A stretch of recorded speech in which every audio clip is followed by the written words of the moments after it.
So originally from Cunnamulla, my family involved in a family partnership down there, and we've got a sheep and cattle and irrigation enterprise.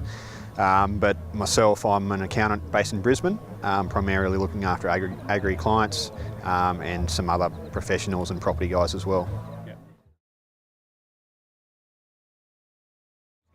Yeah, I think it's a great initiative. James contacted me about 3 months ago to talk about the case study and get my opinion on whether it was relevant to the industry, and yeah, I sort of jumped at the opportunity to get involved because I do think something serious needs to be done, not just in beef but across the lamb and wool industries as well, and the cropping guys. So any support that I can see provided to the industry, I think is a good thing. Yeah, look, it's an interesting one. I guess if you look at the figures at 30% debt to equity, it's probably a little bit too far gone. But if you take it back 2 years, and in reality, they would have been looking at this when it got to 50% debt to equity. At that point, you know, they can make some decisions that are meaningful, and there's probably a way to map it out from there to get out of the mess they're in. Personally, I'd be talking to the bank manager straight up and seeing whether the bank wants to bank the client, because if they're not willing to bank the client, then the client has to seriously consider looking at other financiers. But if the bank's willing to back them through the harder times, then you know, it's probably a case of looking at changing the business model. And you know, obviously economies of scale didn't work for these guys, or they just bought at the wrong time. So it might be a case of increasing revenue, looking at what off-farm income options they've got, particularly with the daughter, who I'm not too sure whether she even wants to be at home, and if she can somehow still be part of the business, but whether it be through an off-farm income capacity, then maybe that's something they need to consider.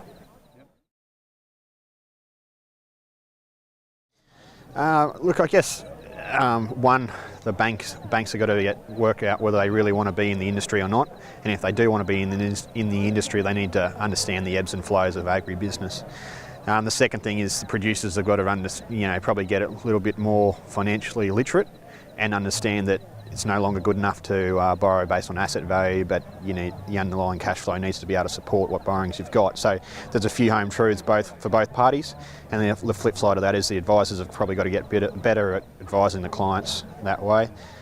Beyond that, I think clients have probably got to look at ways they can improve their business from a profitability point of view. And as I touched on today, it's probably around that revenue line, look at ways they can diversify their product and form strategic partnerships, whether it be through supply agreements or co-ops or thereabouts.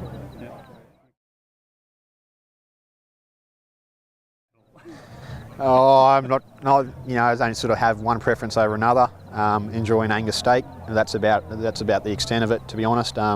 Every breed's got its purpose, so yeah, I'm not too partial. I'm probably, given my background's more sheep and wool, it's probably what I know more about.